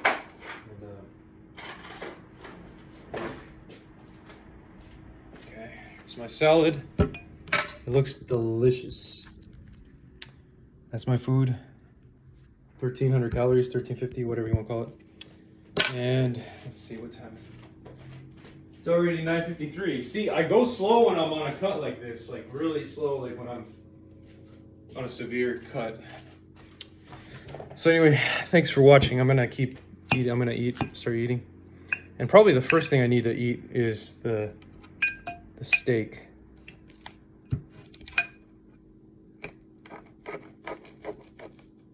With the Roquefort cheese. Oh,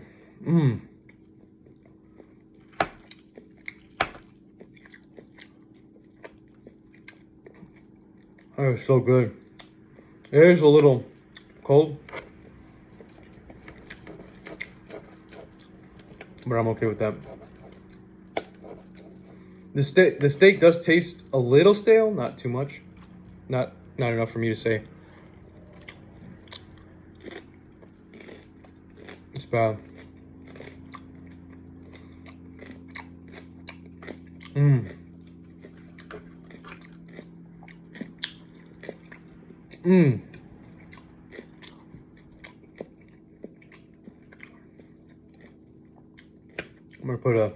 I'm gonna taste the salmon.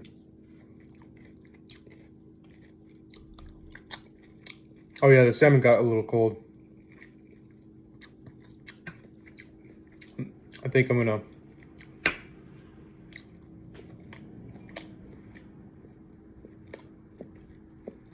same with the chicken.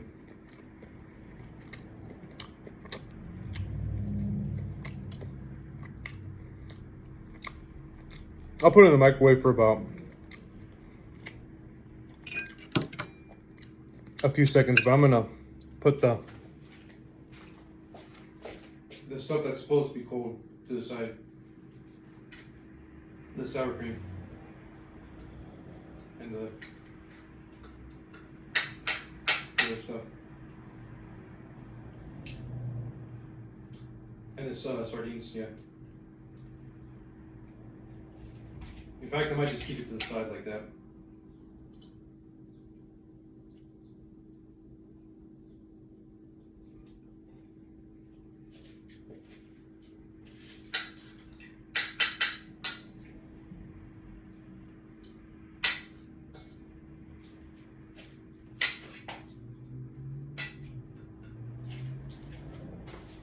Oh, it tastes so good.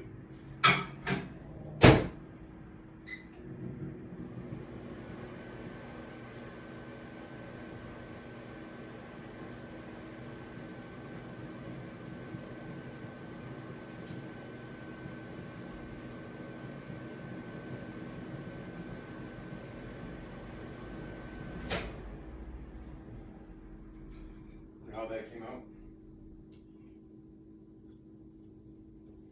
Oh yeah, it's a little warmer.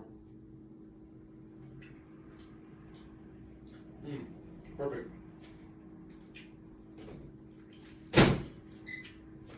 That's the first time I've had to do that.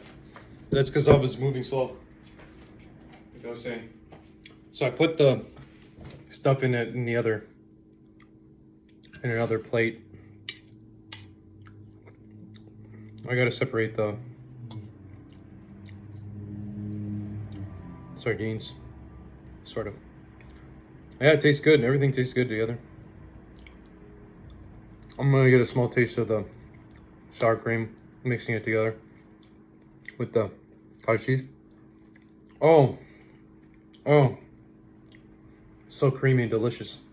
I'm gonna get a taste of the salad with the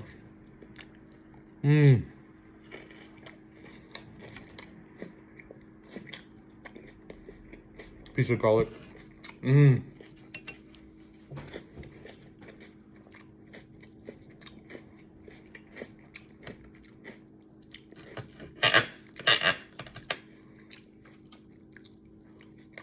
Oh.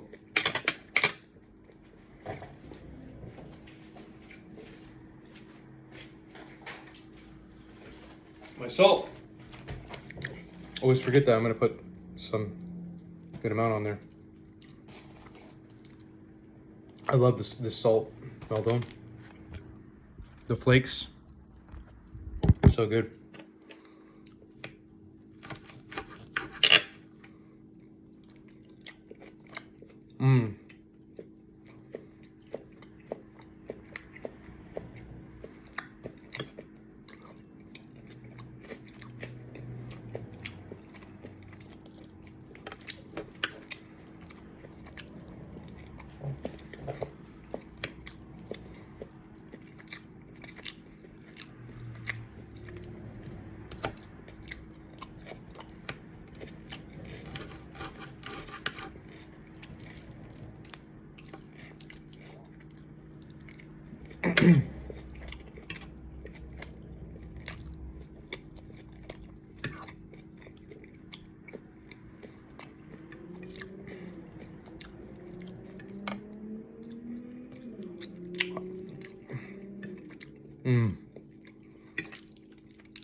It's kind of fun to mix this with the ground beef. Kind of makes you think of a taco.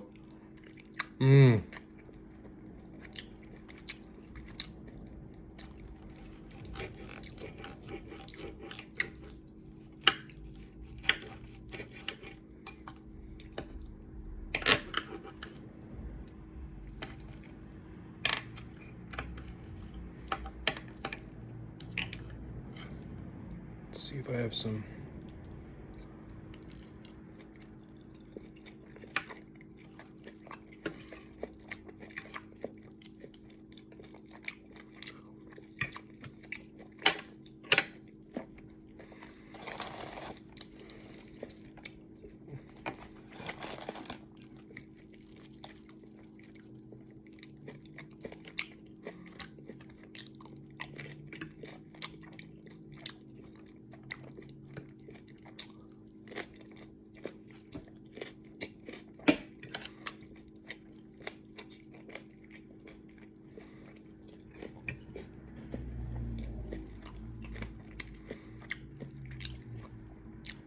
That was a fatty piece of meat.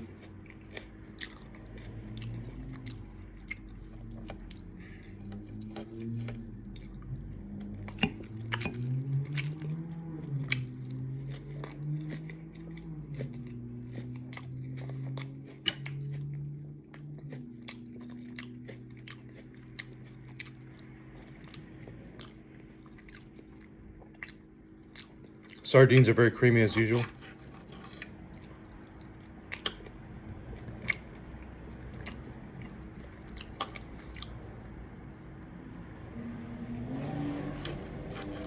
This is a lot of food. Thanks for watching.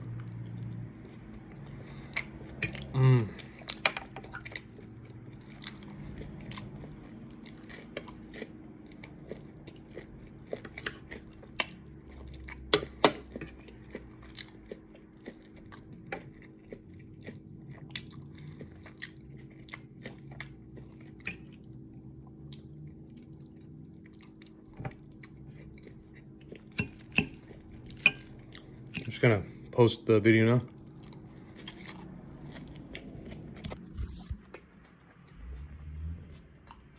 Good job.